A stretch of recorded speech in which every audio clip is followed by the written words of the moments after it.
jemaat Tuhan, selamat pagi. Kita bersyukur kepada Tuhan pagi hari ini untuk kasih karunia, kemurahan dan anugerahnya yang terus disediakan bagi kita. Kasih kita bersyukur karena kita masih diberi kesempatan kehidupan, dan tentu sebuah kehidupan yang diberikan kepada Tuhan dengan sebuah maksud dan tujuan supaya hidup kita bermakna, berarti, berguna, dan tidaklah menjadi sia-sia. Karena itu kita ke depan akan belajar sebuah topik besar tentang hidup yang bermakna. Dan kita ingin belajar definisi sia-sia atau hidup yang sia-sia itu seperti apa.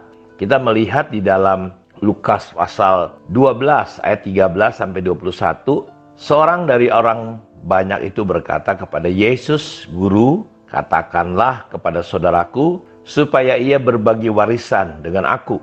Tetapi Yesus berkata kepadanya, "Siapa yang telah mengangkat aku menjadi hakim atau pengantara atas kamu?" Katanya lagi kepada mereka, "Berjaga-jagalah dan waspadalah terhadap segala ketamakan. Sebab walaupun seorang berlimpah-limpah hartanya, hidupnya tidaklah tergantung daripada kekayaannya itu." Kemudian ia mengatakan kepada mereka suatu perumpamaan, katanya ada seorang kaya, tanahnya berlimpah-limpah hasilnya. Ia bertanya dalam hatinya, "Apakah yang harus aku perbuat?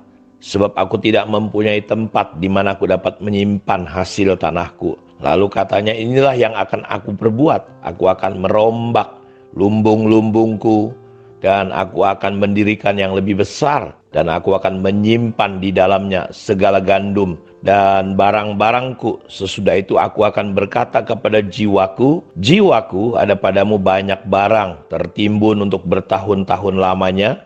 Beristirahatlah, makanlah, minumlah, dan bersenang-senanglah." Tetapi firman Allah kepadanya, "Hai engkau orang bodoh, pada malam ini juga jiwamu akan diambil daripadamu, dan apa yang telah kau sediakan, untuk siapakah itu nanti?" Demikianlah jadinya dengan orang yang mengumpulkan harta bagi dirinya sendiri, jikalau ia tidak kaya di hadapan Allah.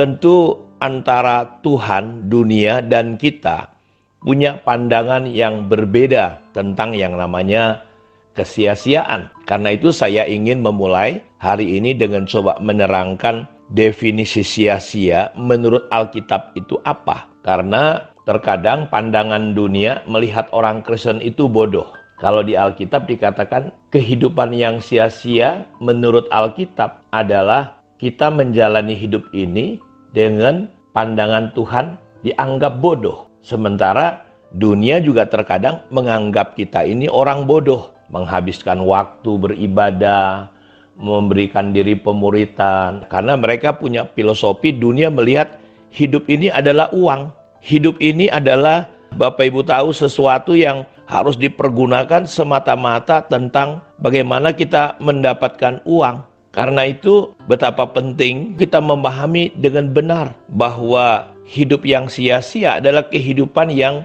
di luar Tuhan. Sia-sia itu kalau menurut definisi saya adalah hidup yang kosong, hidup yang tidak berdampak, hidup yang tidak berarti, hidup yang tidak menghasilkan apapun, sebuah kehidupan yang tidak bermakna, kehidupan yang hanya sekedar hidup, hidup yang asal-asalan atau sembarangan hidup, hidup yang merugikan orang lain dan tidak dapat dirasakan oleh siapapun. Artinya, hidup yang sia-sia itu sama sekali tidak mengandung bernilai kekekalan. Karena itu kalau kita lihat contoh yang firman Tuhan, kisah tentang orang yang kaya ini tidak disebutkan namanya. Ketika muncul sebuah pertanyaan kepada Yesus, "Guru, katakanlah kepada saudaraku." Jadi dia berharap melibatkan Tuhan. Nih saudaraku nih nggak adil nih, masalah uang, masalah warisan. Tolong dong dia berbagi dengan warisan dengan aku supaya adil. Kehidupan yang bodoh ini dimulai kalau kita semata-mata melibatkan Tuhan hanya berputar di masalah hal-hal harta benda. Sampai Tuhan bilang, "Siapa yang telah mengangkat aku menjadi hakim atau pengantara atas kamu?" Jadi saudara, kita lihat bahwa betul yang kitab Korintus, Paulus berkata kalau kita percaya Yesus hanya sebatas perkara-perkara lahiria, percaya Tuhan hanya berharap masalah jasmani, kita adalah orang malang dari semua orang yang malang di dunia ini. Karena itu Tuhan berkata, hati-hati, jaga hatimu. Dari apa? Dari ketamakan, berjaga dan berwaspada terhadap segala ketamakan. Sebab walaupun seorang berlimpah-limpah hartanya, hidupnya tidak bergantung pada kekayaannya. Jadi kita lihat definisi sia-sia menurut Alkitab adalah orang hidupnya bergantung kepada kekayaan. Dan tanpa sadar didasari oleh hati yang tidak kelihatan, ada ketamakan, ada kecintaan. Orang yang mencintai dunia tidak mungkin di hatinya ada yang namanya mencintai Tuhan. Karena itu lewat renungan pada saat ini saya berharap hari-hari ke depan kita ingin belajar menyimak supaya hidup kita bukan sekedar hidup. Kita tidak menjalani hidup ini hanya semata-mata masalah hal-hal lahiria. Hidup kita menjadi kosong karena kita tidak kaya. Kita tidak mengumpulkan kekayaan di sorga, tapi kita hanya mengumpulkan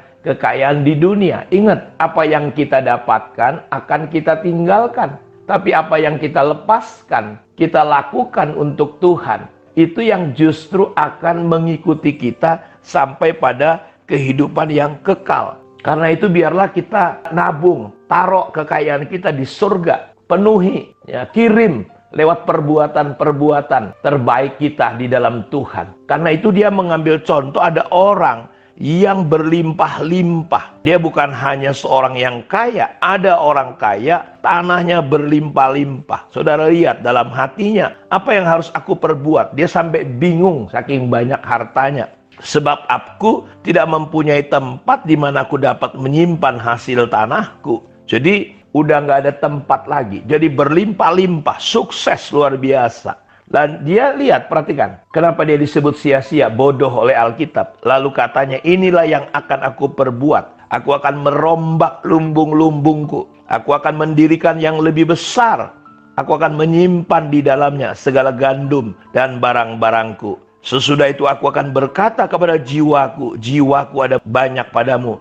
Barang tertimbun untuk bertahun-tahun lamanya. Beristirahatlah, makanlah, minumlah, bersenang-senanglah. Jadi kita lihat, hanya sebatas kehidupan di dunia. Padahal di dunia ini kita cuma sebentar. Kita tidak bisa selama-lamanya tinggal di dunia. Satu hari kita akan mati. Sayangnya banyak orang tidak pernah memikirkan hidup setelah kematian ini. Jadi orang yang sia-sia, orang yang bodoh adalah hidupnya cuma sebatas dunia ini. Cuma sebatas umurnya.